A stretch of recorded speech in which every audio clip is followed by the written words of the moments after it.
Can you believe that Disney Lorcana released just over a week ago, and we've already had a 1K event to discuss? We've had over 100,000 games played in Pixelborn with stats to back it up to show you what the top 5 decks are across the 100 best players on Pixelborn. We got a lot to cover today in this weekly meta report. Let's get into it. The meta at a glance is one that we have to really take into consideration for a couple different reasons.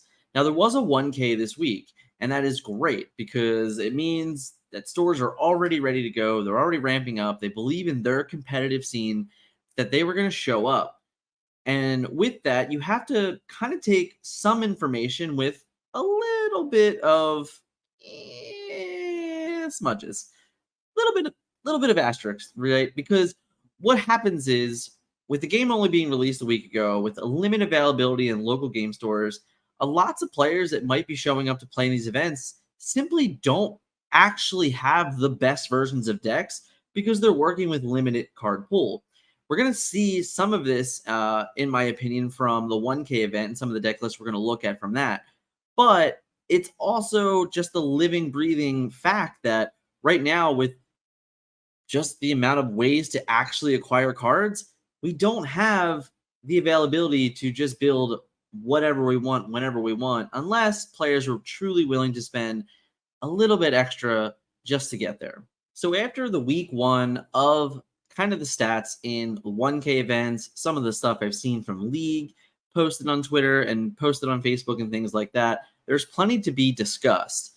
But we do have to understand that it's very likely for the next few weeks, you're going to see a constant buff in different decks for different card availability as more and more cards are released into the wild through big box stores. Let's get into some of the facts. This week in Crossville, Tennessee, there was a 1K for Disney Lorcana, and it was paying out in cash. They had a wonderful 39 player showing, and there was some alarm about that, saying like, oh, I can't believe they only got 39 players, etc. We got 60 players for starter deck, 70 players for starter deck. And while I hear all that, people have to understand that when it comes to a competitive event, it's not the same vibe as a starter deck event. Starter deck event or release event weekends, whatever you're doing in that fashion, is very inviting to all players and mostly new players. So week one, having these incredible numbers for the game was wonderful. But you can't just convert everybody within a week to show up and start paying $30, $35 for entry fees to play in a 1K event, especially when they might not have even gotten more than their starter deck to begin with. So 39 players week one, honestly, shout out to them. I think they did awesome, and I think that's a wonderful showing for the game in week one. But let's discuss the top 8 real quickly. So the top 8 consisted of 6 Ruby Amethyst decks, 1 Amethyst Steel, or I'm sorry, 1 Amethyst Sapphire, and 1 Ruby Emerald Evasive. Now, again, people are a little worried. People are like, oh my god, Ruby Amethyst is everywhere. What are we going to do? Guys, again, it's week one. Week one. Lots of time for the meta to evolve and develop.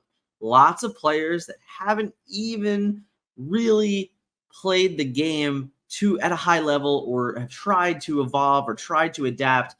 Even the decks themselves, I can guarantee you the Ruby Amethyst deck that had success this week will look completely different next week, or at least 5 or 6 or 7 or 8 or 10 cards different. So just chill out, let the game evolve, let the weeks continue.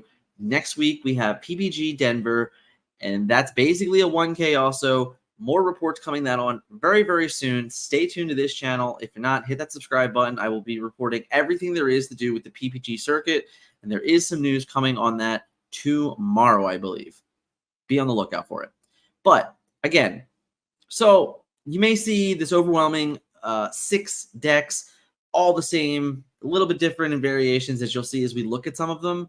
But all in all, the proof of concept is there. Ruby Amethyst is a good deck. No debate, no doubt. It's a good deck. Now it's going to be about what other decks can contest it, how can you pressure it, all these different things that we're going to start to develop and be able to test with the information now working that this is a deck that people intend to bring to tournaments. The moment that is absolute public information, every other deck in the game, every other player in the game has this new incentive to find ways to crack the code, to find ways to alter the matchups, to find the little niche things within the game that make a difference in those matchups. And I can 100% guarantee you those things will happen. The cracks in the armor will start, and you'll definitely see an evolving meta. If not next week, I imagine over the course of September, as more and more information and more tournament reports come out, which we will be covering as many as we possibly can on this channel in the weekly updates, and we're going to see how it all goes. But for now, let's take a look at the deck list. To start, it absolutely has to be the deck of the week. Ruby Amethyst Control has a lot going for it. It had a very strong representation of the first 1K event, and for that, can't help but give it the deck of the week. It also has an incredibly strong presence in the Pixelborn metagame as well. So again, deck of the week is definitely 100% Ruby Amethyst Control. As you can see here, it has board control abilities with Be Prepared, Dragon's Fire, Rafiki, Maui. Spoiler alert, you might even be able to find Zeus, depending on how the metagame goes. He might be inserted, get a little bit better. Might be a little bit underplayed right now. We'll have to see what the meta looks like, but it's another card that adds to that board control presence. It has a plethora of late game win conditions. Maleficent, Aladdin, Elsa, Ursula. All of these cards can truly carry a game and bring you all the lore you need for victory. And of course, it has the card draw. It has the ability to continuously refill its hand and just always threaten the game in every single state. From turn 3 on, as the moment you can start playing friends on the other side, it's going to pressure very, very well. So here's our first deck list from the 1K Lorcana event. And this deck is really, really close to, I would say, a pretty unrefined deck in the game. Looking at it and looking at the numbers, you can see there's lots of 4-ofs. There's not a lot of 1-ofs, except the 1-of Ursula here. I believe that this is the type of deck that, because of the amount of draw power you have, because of the amount of staying power in the game, you have a lot of different ways that you can build this and succeed with it, and you have a lot of room for additional 1-cost characters. Having a 1-of Dr. Facilier, having, a 1-of Stitch for 3 lore, like just all these different little indications that you can really get away with when you start putting these pieces together, and you just don't need all these 4-ofs. That's my opinion. We'll see how it does evolve over the course. This was just one of the top 4 for the event, and again, there were 6 of these in top 8. We did not see all 6 of the deck list. We've only seen 4 of them, which was basically only the top 4.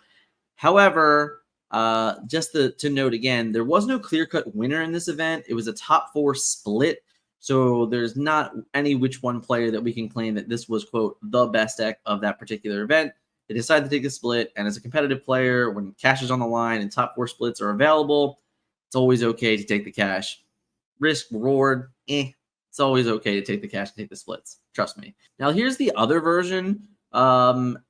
This is the complete opposite, and nothing against this player whatsoever, but when I look at this particular list, it screams to me budget. This would definitely be the budget version of this deck. Not having any Elsas is a clear-cut sign telling me that it's more of a budget. Playing 4 Ursulas, spoiler alert, guys, in case you don't know, you can get 4 Ursulas for like $40, but one Elsa costs like $60. So it's not a shock to me that this is the route that this player may have won. Stay on budget, and if I'm that player, me to him, the split was like, $1,000, or the split was probably $800, so they all took $200 each. I'm the kind of guy that I would have took that $200. I would have went and bought my Elsas, and I made my deck infinitely better for the next week. That's what I would have done. Just saying.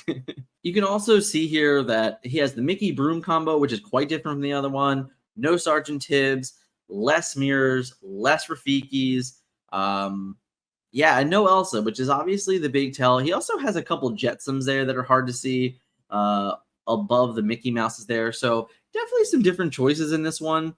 And again, succeeded, got there, was able to hit top 4, win his $200. Shout out to this guy. The other deck lists, so specifically, guys, the other Ruby Amethyst deck list is basically like a combination of both of these things. So not much to really talk about for a third one. Kind of just the giant mesh of it until we get like a for sure complete version of it. There's a lot of ways and interchangeable cards for this deck, I think, early on, depending on what your predicted metagame is in your local area or at a greater event like PPG Denver. We'll see. So this is the Amethyst Sapphire list. And you can see here that it is 15 cards and straight 4-ofs. And he went all in on the legendary. So this is definitely far from a budget deck. 4 Belle, 4 Elsa, 4 Hades. Yeah, great. Lots of power here. Lots of drawing going on here. Its fair share of removal. Having the fills makes your Archimedes and your Grandma Talas and your Mickey Mouses all a lot better. Having additional ways to draw cards to fill for Belle with Queen, with Maleficent, with friends on the other side, it's all great. And then having that top-end removal of Let It Go and Hades, another wonderful thing. Great ways to protect your Maleficents. Same thing with Elsa. The one thing that I'm honestly shocked about this particular list is the fact that he has no other Elsas in it. I would love for this list to just cut a couple of these things down, put 3 or 4 Elsas in the list, whether it be the 3 cost, likely the 3 cost, don't get me wrong, you should be playing that card, or even maybe the 4 cost, just to have a shiftable way to get more ahead in the game with Elsa. That's the one thing I think this list is missing for sure. I think that you can do other things to make this. Again, it's 15 4-ofs. You can play with the numbers a bunch. You can add a bunch of unique, interesting things. You know, this particular list does not have a magic mirror. It doesn't have a pocket watch. It doesn't have any Zeus. It doesn't have any Rafiki. Like, it can definitely play with these numbers a bit. I'm personally not a big fan of Scar, so the first card I'm removing from this list is the 4 of Scars. See you later. That's 4 cards right there that I can really start playing with and enjoying, because I'm not a big fan of that card whatsoever. Huge shout out to the store. 1K in Tennessee, 1 week after the release of the game. That's a big bet on yourself. They got 39 players. On average, if the event costs $30, they definitely paid for themselves in the event. I hope they were able to sell some sleeves, sell some water, sell some candy, make even more profit on the day, because shout out to these guys for making the effort and getting the ball rolling on competitive play. With that, let's talk Pixelborn. So Pavel was very kind to release some Pixelborn stats for us, and Gilly Gabite was able to make a graph for it, which is great.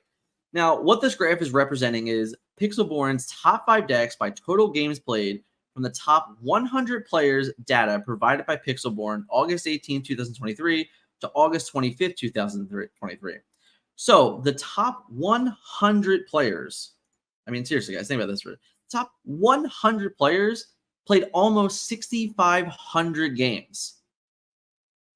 That's a lot of games. It's pretty impressive, in all honesty. Like, shout out to the commitment, boys. It's incredible. Boys and girls. I'm sorry. Didn't mean to take that way.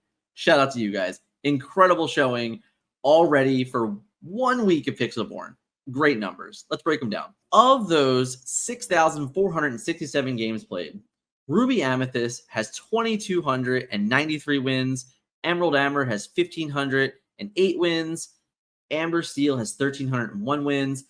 Sapphire Amber has 792 wins. Amethyst Steel has 573 wins. And the remaining other 2,647 wins are from a variety of decks. What's very interesting and honestly not shocking about this particular set of data here is that it's a lot of what we've been hearing. There are 2 very interesting things on this. The Amber Steel and the Sapphire Amber are 2 decks that probably haven't got a whole lot of hype. There's been a lot of I wouldn't even say there's been a lot of conversation around them. There has been a couple little itty bitty reports of these decks in existence, but nothing to really show for it in terms of it didn't show up in this 1K event. You don't really see a whole lot of highlights for it on YouTube or in Facebook or anything like that. There was a nice article put out the other day. I'll put it in the description below. It was a really interesting take, similar to maybe even utilizing this information. I think they did and may have come out in the same day, but they were from 2 different people. I don't know if there's a connection or not. Regardless, the Amber Steel is a very interesting deck that is starting to get a little more hype. The Sapphire Amber is a very interesting concept, utilizing the Amber draw power instead of utilizing the Amethyst draw power, and giving yourself a little bit different of win conditions, a little more protection for your big beefy characters, such as your Maleficents, such as your Mufasas, anything else that you're really like trying to protect in the game. Being able to heal it with Rapunzel and draw more cards and things like that is all very, very good and very, very powerful. So there's a lot of really interesting things that could, make that Sapphire Amber deck very dangerous to a metagame. We'll have to see how that develops in the coming weeks.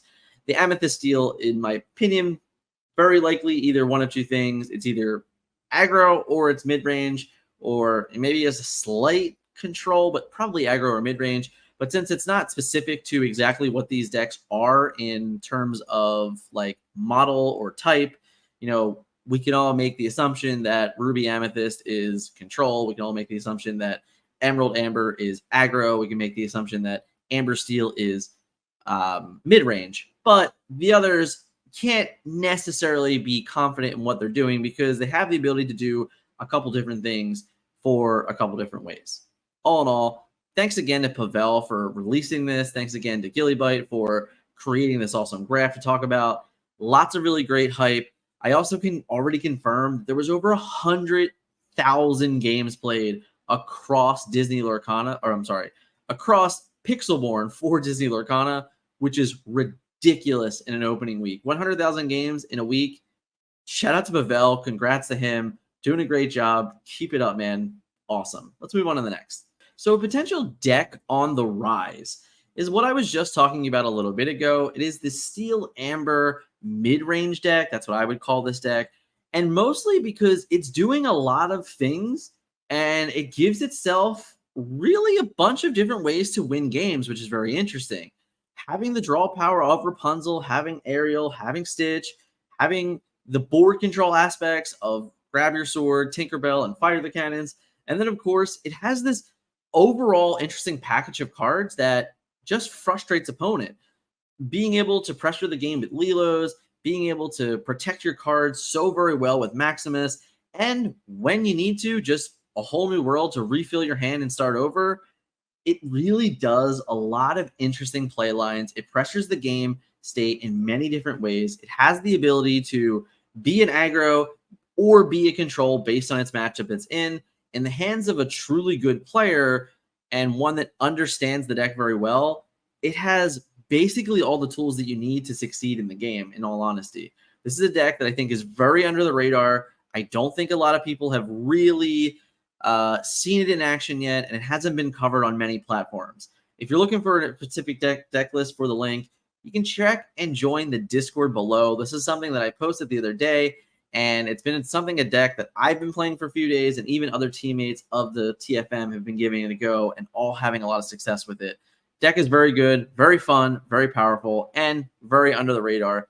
Hit me up, join the Discord, get involved. Last but not least, we're here. It's the weekly report, and we have to do it. We got to rank our inks. So what do you guys think right now? Before I get there, before we go to comments, let me know if the information's been helpful. Hit that like button. If this is your first time here, hit that subscribe button. If you want to see more videos like this, I'm going to be doing these as often as possible. Definitely after tournaments of a big week, of a 1K Lake Tennessee, of the PPG events. We have a 1K coming up in New Jersey that's at the end of September. I'll be reporting on that.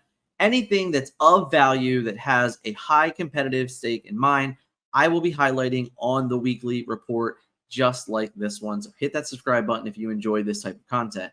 Now, in the comments below, what is your number one ink? Before we go forward, before I reveal mine, what is your number one ink of the week? Let me know in the comments. Let's see if you were right. So it is with a very, very heavy heart that I have to admit that Team Amethyst, hashtag Team Amethyst, shout out to my boy Heath from Be Our Guest. Amethyst is number one, and it's just because it's everywhere at the top of the ladder. We saw it. It has already successfully been 6 of the top 8, 3 of the top 4 of the first 1K. It's the number one deck and the number one represented ink in the entire Pixelborn database. Amethyst goes for head. It's 100% the best complementary color to so many different ink strategies. And it even has solid win conditions that we have seen now between Elsa Spirit of Winter and Ursula. Kind of packs it all, has the removal, has the draw, has the win condition. It is covering so many bases in one single ink that it's absolutely the best ink in the game.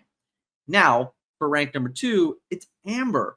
And I know that it seems obvious, but I don't think people understand how much Amber is actually doing for so many different decks. It really is just slightly, I mean, just a little bit under Amethyst. It can do most of the things that Amethyst does, except slightly more difficult, but it has a little bit more repetitive nature to it and a lot more swinger cards to it.